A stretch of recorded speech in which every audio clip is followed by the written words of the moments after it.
चलो इस बीच एक अहम खबर आपको बता दें, आतंकवाद के खिलाफ बड़ी कामयाबी मिली है। पंजाब के अमृतसर में यह कामयाबी मिली है। पुलिस ने 3 आतंकियों को गिरफ्तार किया है। गिरफ्तारी से पहले पुलिस के साथ मुठभेड़ हुई। मुठभेड़ में 2 आतंकी घायल हुए हैं और दर्शकों, इन आतंकियों के पास से एक AK-47 विदेशी ग्लॉक पिस्टल ऑस्ट्रेलियन मेड बरामद की गई है। पंजाब के अमृतसर से यह बड़ी कामयाबी, पंजाब पुलिस को 3 आतंकियों को मुठभेड़ के बाद गिरफ्तार किया गया है और ये वही एनकाउंटर स्पॉट की तस्वीर हम आप तक पहुंचा रहे हैं। इस बीच एक खबर उत्तर प्रदेश के मुजफ्फरनगर से, यहां पर भी मुठभेड़ हुई है। पुलिस के साथ मुठभेड़ में एक बदमाश घायल हुआ है। बदमाश पर दरअसल कुकर्म करने का आरोप लगा है। 9 साल के बच्चे के साथ कुकर्म किया है। आरोपी आरिफ के पैर में गोली लगी है। आरिफ के पास से एक तमंचा और 3 जिंदा कारतूस बरामद किए गए हैं। मुजफ्फरनगर की तस्वीर हम आपको दिखा रहे हैं। एनकाउंटर स्पॉट जहां पर मुठभेड़ हुई, बदमाश पर कुकर्म का आरोप और उसके बाद अब मुठभेड़ में गिरफ्तारी।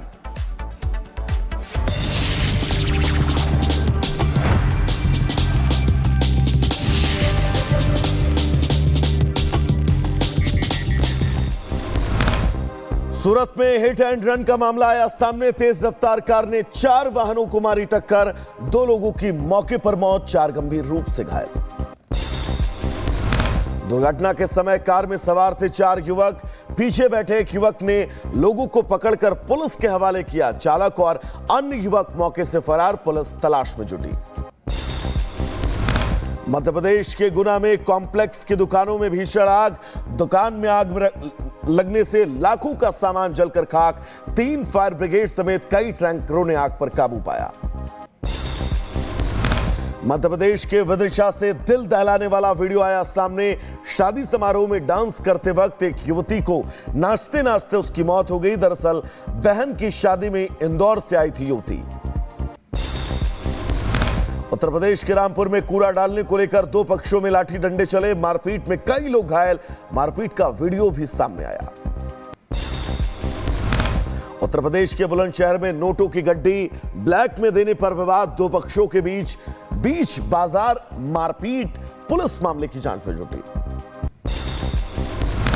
उत्तर प्रदेश के मुजफ्फरनगर में पुलिस और बदमाशों के बीच मुठभेड़, गोली लगने से बदमाश घायल। बदमाश पर 9 साल के बच्चे से कुकर्म का आरोप। एक तमंचा, 3 जिंदा कारतूस बरामद। पंजाब के अमृतसर में पुलिस और आतंकियों के बीच मुठभेड़, जवाबी फायरिंग में 2 आतंकियों को लगी गोली। मुठभेड़ के बाद 3 आतंकी गिरफ्तार। आतंकियों के पास से AK-47 विदेशी ग्लॉक पिस्टल बरामद। दिल्ली में जीत के बाद पहली बार बीजेपी विधायकों की बैठक में सभी नवनिर्वाचित विधायक शामिल हुए। संगठन महामंत्री BL संतोष, दिल्ली बीजेपी महासचिव पवन राणा, वीरेंद्र सचदेवा समेत कई सीनियर नेताओं ने विधायकों से की बातचीत। दिल्ली के उपराज्यपाल से मिलेंगे बीजेपी विधायक और सांसद। वीरेंद्र सचदेवा ने पत्र लिखकर समय मांगा। बीजेपी के सभी सांसदों और विधायकों के साथ मिलने के लिए समय मांगा गया। दिल्ली में सरकार गठन को लेकर गृहमंत्री अमित शाह और JP नड्डा के बीच करीब 2 घंटे तक बैठक। सूत्रों के मुताबिक PM मोदी के अमेरिका से लौटने के बाद हो सकता है नई सरकार का शपथ ग्रहण। दिल्ली में आम आदमी पार्टी की हार के बाद आतिशी ने मुख्यमंत्री पद से दिया इस्तीफा। उपराज्यपाल को सौंपा त्याग पत्र। केजरीवाल के आवास पर नेताओं और विधायकों की बैठक। बीजेपी अध्यक्ष JP नड्डा से मिले बीजेपी के नवनिर्वाचित विधायक कैलाश गहलोत। बोले, दिल्ली वासियों को हम उनके लिए लगातार काम करते रहेंगे। अब दिल्ली की और दिल्ली वासियों की सेवा करने का टाइम है और हम बहुत बढ़िया तरीके से आगे काम करेंगे। उधर मनजिंदर सिंह सिरसा भी JP नड्डा से मिले। मुलाकात के बाद कहा, दिल्ली की जनता इस बार विकास देखेगी। CM पद पर फैसला आलाकमान करेगा। नवनिर्वाचित बीजेपी विधायक कपिल मिश्रा ने केजरीवाल पर बोला हमला। कहा, केजरीवाल की लुटिया यमुना में डूब गई। दिल्ली में PM मोदी का मॉडल चलेगा। PM मोदी की नीतियों पर जनता को भरोसा। देखिए, जनता ने प्रधानमंत्री मोदी जी के मॉडल के ऊपर भरोसा किया है और ये मोदी मॉडल की जीत है। केजरीवाल की लूट और झूठ का जो मॉडल था उसकी लुटिया यमुना जी में डूब गई है। उधर आतिशी के आरोपों पर बीजेपी का पलटवार। वीरेंद्र सचदेवा ने कहा, हार की बौखलाहट में बोल रही हैं आतिशी, 10 साल के लूट का हिसाब दे अरविंद केजरीवाल। 10 साल में तुमने क्या किया उसका जवाब अभी भी बाकी है, क्योंकि 10 साल में अरविंद केजरीवाल, आतिशी मालेना, अभी तुमने ये बताना है कि 10 साल में जो दिल्ली का लूटा है उस लूट का हिसाब देना है तुम्हें। असदुद्दीन ओवैसी का कांग्रेस आप पर हमला। बोले, आप कांग्रेस आपस में लड़ बैठे इसलिए बीजेपी जीत गई, आप कांग्रेस अब बेनकाब हो गए हैं। तो ये लोग बेनिकाब हो रहे हैं कि कैसे मजलिस जब आपकी क़ियादत को, आपकी एक आवाज़ को उठाने की बात करती है, हिस्सेदारी की बात करती है, तो इन सब के पेट में दर्द शुरू हो जाता है। उधर केंद्रीय मंत्री मनोहर लाल खट्टर ने केजरीवाल पर साधा निशाना। बोले, दूसरों पर दोष मढ़ देना केजरीवाल की पुरानी आदत। यमुना नदी में जहर मिलाने का आरोप लगाया, केजरीवाल को यह भारी पड़ गया।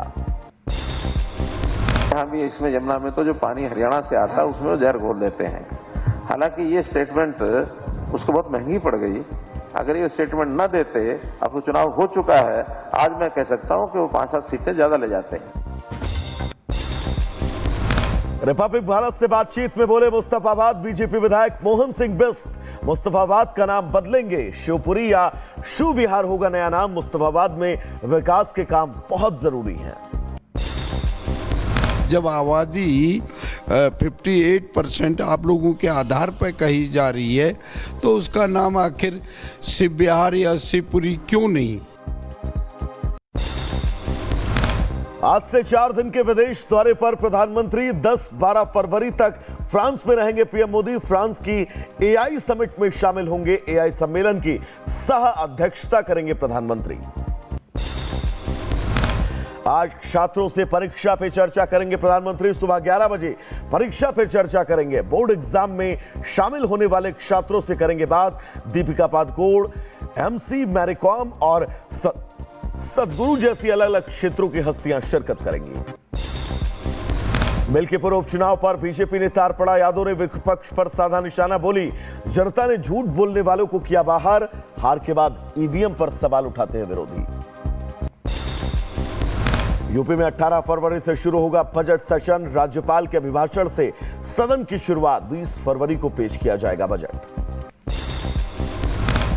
एन बीरेन सिंह ने मणिपुर के मुख्यमंत्री पद से दिया इस्तीफा। राज्यपाल अजय कुमार भल्ला को सौंपा त्यागपत्र। अमित शाह से हुई थी बीरेन सिंह की मुलाकात। विधानसभा सत्र शुरू होने से एक दिन पहले दिया इस्तीफा। बीरेन सिंह के इस्तीफे पर मणिपुर बीजेपी अध्यक्ष शारदा देवी का बयान। बोली, मणिपुर की जनता के लिए इस्तीफा दिया है। मुख्यमंत्री खुद चाह रहे हैं मणिपुर शांत हो। उन्होंने मणिपुर की जनता के लिए उन्होंने ये इस्तीफा दिया है और उन्होंने भारत सरकार को भी जो रिक्वेस्ट किया है कि हमारी मणिपुर के इंटीग्रिटी को बचाना है।